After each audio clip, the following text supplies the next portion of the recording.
Today in the report, we discuss the sentencing of a former Cal State Fullerton employee, plus an American soldier's release from North Korea. An update on the Union Trail efforts in Fullerton. Plus a school shooting in Baltimore and the new senator appointed by Governor Newsom. The report starts now.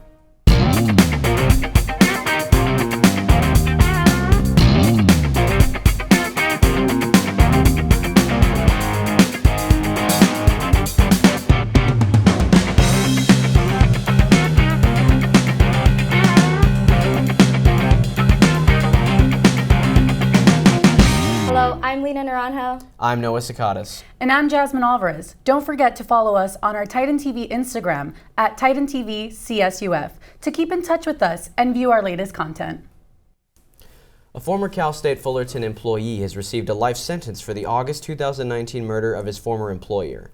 Retired CSUF Administrator Stephen Chan was working as a school consultant when his employee, 51-year-old Chris Shuyen Vo, attacked him in a campus parking lot.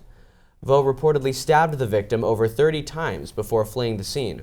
When Vo was apprehended and charged with murder, the police found a backpack that contained his ambush plan for Chan, as well as a wig, a false beard, zip ties, a lighter, and fluid. Vo is employed by CSUF's Extension and International Program, with some of his duties including giving invoice approvals. Prosecutors have since discovered that Vo had been running a false tutoring business and submitting forged invoices to the college for reimbursement. Upon further investigation, it was revealed that Vo scammed over $200,000 from the school with his falsified invoices. Investigators surmised that Vo murdered Chan due to his awareness of his scam, and added that they both discussed an intense review and verification of the invoices the week preceding Chan's slaying. Initially, Vo pled not guilty, but has since confessed to killing Chan. Vo has also pled guilty to a felony count of grand theft via embezzlement, along with, quote, special circumstances related to using a deadly weapon and lying in wait, end quote. Vo has since been sentenced to life in prison without parole. Following the death of former California Senator Dianne Feinstein, last Friday, questions arose on who will replace the Senate position. On Sunday, California Governor Gavin Newsom appointed LaFonza Butler to take over as California Senator. In a statement, Governor Newsom stated, quote, an advocate to women and girls, a second-generation fighter for working people, and a trusted advisor to Vice President Harris, LaFonza Butler represents the best of California. And she'll represent us proudly in the United States Senate, end quote. With her appointment, Butler is set to become the third Black woman senator in U.S. history and the first openly LGBTQ individual to represent California. In a statement, Butler stated, quote, I am humbled by the governor's trust. Senator Dianne Feinstein's leadership and legacy are immeasurable. I will do my best to honor her by devoting my time and energy to serving the people of California and the people of this great nation, end quote. Prior to her appointment, Butler served as the president of Emily's List, an organization that focuses on helping Democratic women who support abortion rights get elected. Butler will serve the Senate position until the 2024 election. After being detained by North Korean authorities, an American soldier has finally come home. Private Travis King has been delivered back to the United States, weeks after crossing into North Korea. His release is considered, quote, a rare diplomatic success, end quote, between both countries. The efforts to free him came at a difficult time after U.S. officials, quote, publicly warned Pyongyang against providing weapons to Russia for its fight in Ukraine, end quote. Last month, Kim Jong-un went to meet with Russian President Vladimir Putin amidst the U.S. government's condemning of North Korea's missile tests, which had unnerved South Korea. Private King's release by the North Koreans was safely conducted through China's American ambassador Nicholas Burns at the Chinese-North Korean border known as, quote, the Friendship Bridge, end quote. Upon his return to America, King is expected to undergo a medical observation at the Brooke Army Medical Center in San Antonio, Texas. According to U.S. military officials, King was, quote, a junior enlisted cavalry scout, end quote, who in July, quote, willfully and without authorization, end quote, entered North Korea. Before his border crossing, Private King had gained a notorious reputation in South Korea for violent outbursts and disobedience of military command. For his irresponsibility, King was expected to return stateside to face disciplinary action before being released from South Korean detention center before crossing the border. Just 1 week later, It's uncertain if Private King will face any official military consequences upon his return, but the focus at the moment is monitoring King's health until he maintains a, quote, solid footing, end quote. As the young Private King returns home, he is apparently in, quote, good health and in good spirits, end quote. On Tuesday night, a dispute between two groups ended in gunfire. 5 individuals were wounded in a shooting that took place at Morgan State University in Baltimore. Baltimore Police Commissioner Richard Worley said campus heard gunshots at 9:25 p.m. The 5 victims, 4 whom are university students, were hospitalized with non-life-threatening injuries. The suspected shooter has not been found, but campus was reopened on Wednesday. Morgan State is a historically Black university and was celebrating homecoming this week. However, following the shooting, all remaining classes and homecoming festivities were canceled. University President David Wilson said this is the first time in Morgan State history that homecoming events have been canceled. Baltimore Mayor Brandon Scott spoke about the shooting at the morning news conferences on Wednesday and said, quote, "For those who decided to come onto this jewel of a campus and inflict this pain and trauma on their community, we're going to find you. We won't stop," end quote. The citizens of Fullerton stood firm this past Tuesday during their protest at City Hall. As mentioned in our previous episode, 3 of the 5 city council members have voted against the Save the Urban Greening grant that would have served the lower-income Southside community of Fullerton. Following the backlash, city council members assured citizens that they are simply seeking to use the funds elsewhere. However, if unable to, they will be returning the grant to the state. City staff have already looked into this matter, and the state has confirmed that the grant cannot be used for any other projects aside from its intended purpose to improve the trail. Based on donor information, some have speculated that the motivations driven by the interest of the campaign donors for the 3 council members. This information is open to the public, and we encourage viewers to take a look for themselves. City Council member Ahmad Zahra, who was one of the 2 council members that voted in favor of the grant, had this to say, quote, "For anyone who has ever fought for environmental justice and to improve the community, this is the time to step up and voice your opinions," end quote. He has continuously encouraged the Southside community of Fullerton to make their presence known and has urged residents to attend the city council meetings to push for the change they want to see. Aglet Nucci, City Chief's Advisory Board member, encourages supporters to join the protest at the next City Council meeting on Tuesday, October 10th at 5 p.m. All right, now we're going to move into the banter part of our show, and we're going to begin with our first story, the CSUF killer. So with the prosecution of the 2019 CSUF killer, Chris Chuyan-Vo, do you guys have maybe a clearer peace of mind now knowing that the killer's been in prison for life? You know what, I do, and it does bring me great comfort to know that not only was he given a life sentence, but he was also given it without the possibility of parole, which does bring a lot of comfort knowing he's not going to have that opportunity to fight for being liberated and being back out on our streets. And I think another thing noteworthy is he had a detailed note on how to carry out this ambush on Chan, meaning he had thought it out, had the time to process what he was doing and to even change his mind. But instead, he ultimately carried out his plan. Yeah, I totally agree with you on that point, but if I feel safe on campus, I would say I don't know, just because, you know, there's been a lot of different incidents that's been happening on campus in regards to, you know, the car theft or the bookstore burglary at Titan Shops. So I feel like it's just becoming a pattern now. So I really hope the police department on campus can maybe set certain regulations to prevent from these incidents happening. I see, that's a valid point. And Noah, how did you feel about that $200,000 being embezzled? I saw you were kind of surprised by that. I was shocked. Yeah, I did not see that coming. $200,000, and I didn't even think it was CSUF that he scammed from. I thought it was just going to be multiple schools, but no, he scammed our school out of $200,000. Right. It's incredible how he was able to get away with that. And this guy, when you were discussing, you know, the killing of the victim Stephen Chan, it was clearly coordinated. This was plotted out. He had this in mind to do this days, maybe even weeks beforehand, and it's just really sad. I'm really glad that he's behind bars with no chance of parole. Right. Same here. You know, and I have to comment on the campus safety. You know, I believe that the campus police, as well as the administration, have been working quite diligently trying to put in maintain a safe campus environment. They have multiple emergency notification systems in place where you can be contacted via text message, email, phone call. You can even add a parent or a family member via your portal to be notified as well, which I think is such a great tool and resource for parents who might have anxieties about their children and their safety in school. But I do have to say, I do feel safe, but I totally hear what you're saying. It's kind of this double-edged sword where you feel like the campus is doing everything they can to protect you and the students and the faculty. However, this world seems to just be getting more dangerous. So how do we combat that? It's really tricky. Yeah. That's very true. Now moving on to our next story. So what do you guys think about Governor Newsom's new pick for the senator? Congratulations. I'm really glad he was able to find a replacement so quickly to replace Dianne Feinstein. I mean, she has an incredible record in with service to California and in the Senate as well.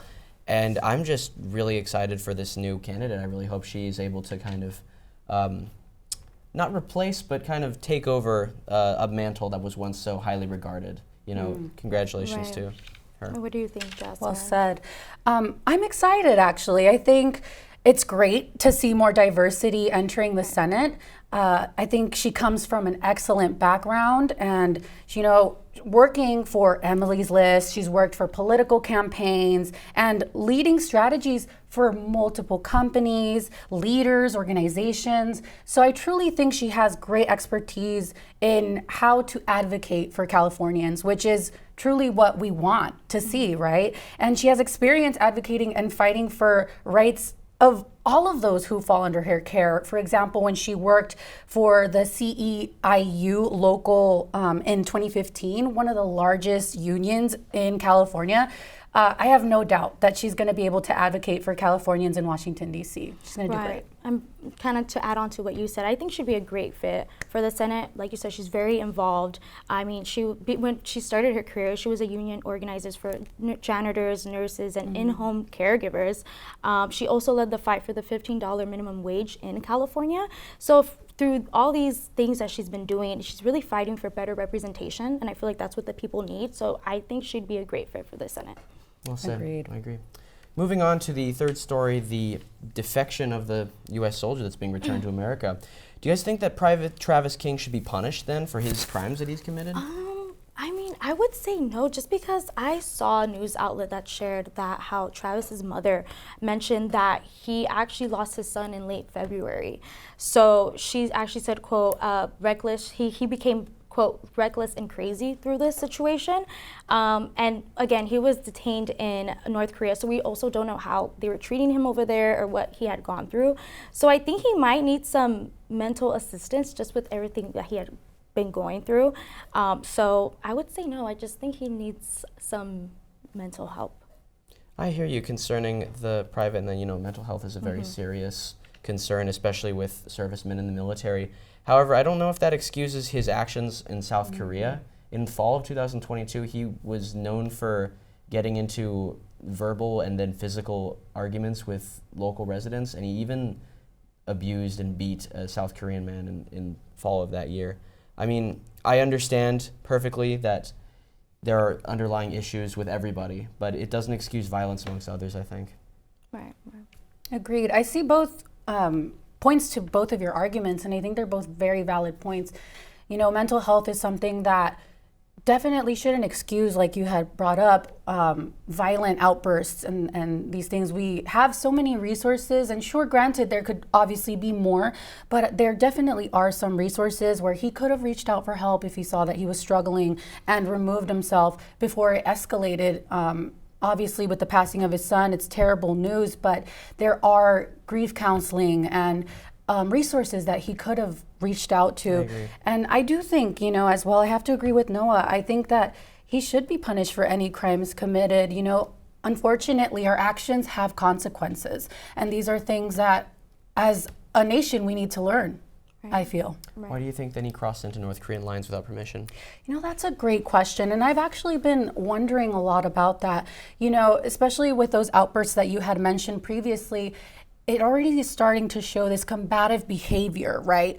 And it worries me. Did he go in there because he was turning against, his own soldiers against America? And it does make me wonder, what was the motives behind it? And the fact that he came out unscathed is quite concerning. We have seen previously in the past, there was a student who had gone to Korea as well as for a trip abroad, and when he came back, when he was finally released, he was detained. He came back and when he was released, he was found in a coma and ended up passing away. So it does make me wonder if a student, was captured, he was maintained for a long time, and he ended up coming out in not a good shape. What changed with what changed with Private Travis King? Well, probably the fact that he was a member of the U.S. military put them all kind of on edge, making sure that he was safe. And with that other university student, the American authorities had found that they had worked on his brain. There was some neurological damage that they had worked on him before he passed away. And so now with Travis King being a member of the U.S. military, he's a government issue. He's representing the U.S. government. So it was probably very important to the North Koreans about keeping him untouched and unscathed as far as damage is concerned. Right. I'd have to add on to what Jasmine said. I mean, it's really questionable on if he was turning his back on the U.S. Army. So it's kind of like a weird situation, like you said, with the other U.S. soldier that passed away. It's kind of a weird situation. So it's kind of up in the air. I'm not sure why he would cross into North Korea. I think he was just afraid of getting prosecuted, to be honest, because they said they were going to send him back stateside for what he'd been doing, and then he escapes from a South Korean penitentiary and runs across the border to go to North Korea. I think he was just trying to escape being punished by U.S. Officials. Yeah, especially with other crimes he did commit, so I could see that as well. Right. Moving on to our next story, the school shooting in Baltimore, guys. How concerning is it that students are dealing with this type of violence on their campuses? It's sad. I mean, it's really unfortunate because I feel like these types of incidents, especially school shootings, is starting to become a normal thing, and it's really, really unfortunate. Yeah, and I think what universities should do to ensure safety to their students is to incorporate emergency plans or drills, like Jasmine was mentioning. Cal State Fullerton does. Like we have drills here just in case of emergency. So I think they should really enforce those. And now, like I said, nowadays it's really unfortunate that these are just continuously happening. So we just always need to make sure that our students know what to do in moments like that. I agree with you. Campus security is very important. I think also there's an underlying topic here that we're ignoring, or not ignoring, but that we need to discuss, and it's gang violence in some of these communities. And it's really bad. I think that was mentioned, was the initial cause of the shooting was two youths fighting each other, and then somebody pulled a gun. It's a real problem. It's getting worse, and it needs to be dealt with in a safe manner. There needs to be programs for youths in troubled neighborhoods to come together and not join the gangs. It's a real problem, and it needs to be kept away from the universities. Security obviously is important of the students, but reaching out to these kids to show that they have other options other than joining gangs is important. I have to agree. More community activities for our youths to make sure that they're off the streets and in programs that will enrich their lives and help them become, better community members in the future. And, I have to agree with what you were saying as well. Putting in more drills, having more, equip the students with knowing how to handle these situations as they're becoming more common, which is unfortunate, but this is the reality that we're living in. So putting in those drills into effect, teaching us how to strategize, how to, if there is an active shooter, what to do, where to go, teaching us to remember to look at where are the nearest exits. These things are all important, especially for our safety. Yeah, and I really hope those students that were wounded really have a speedy recovery. But yeah, it's really, really tough situation. And to our next story, so in regards to the Fullerton grant, what should citizens do? What do you guys think? I mean, the grant is kind of up in the air now, right? Some council members are against it, some are for it. I mean, the citizens are upset. So what do you guys think citizens should do now? I really think, I have to say, they should keep going out there, protest and fight for what is your grant for your community. And, It definitely made me raise an eyebrow when, it was stated that the grant has to be used for the project, for the trail. And a lot of the council members were saying, no, we plan on redirecting the money to use it for something else. However, we've investigated and it clearly states you have to use it for the project that it was intended to be used for. So it does put into question, well, where do they want to use this for? What are they trying to use this money for if it's not being used for its intended purpose? So, and it does alarm me because they say, oh, if we can't, we'll just give it back instead of just applying it to what it was, sent for. But it does scare me, again, like how we had stated last week, if they give it back to the state, does this mean that the state is no longer going to want to provide grants for the city of Fullerton later on? I mean, so many cities fight for these grants, to beautify their cities, to create more beautiful, environmental friendly walkways and pathways for community members, to promote health, to promote walking and all of that great stuff. But it is concerning that they want to send it back, and it could potentially hurt the city of Fullerton in the long run. It does seem rather suspicious the way that the city council is going about this, so we need to prioritize with our residents. You need to get out there and support what you believe is right, and this grant is important, I think, to everybody, not just to the lower class, but it's to all of us. It benefits everyone in the community, and that's what should be prioritized and what's important. And right. I think the city council members need to kind of realize that too. Yeah, and I really hope they don't return the grant just because it's really hard to obtain a grant already. So let's say if they do return the grant, which I hope they do not, it could really affect whether or not they receive a grant later in the future. And that's all we have time for today. Have a great week, everyone. And stay tuned for more news, views, and info. We'll see you next time on The Report.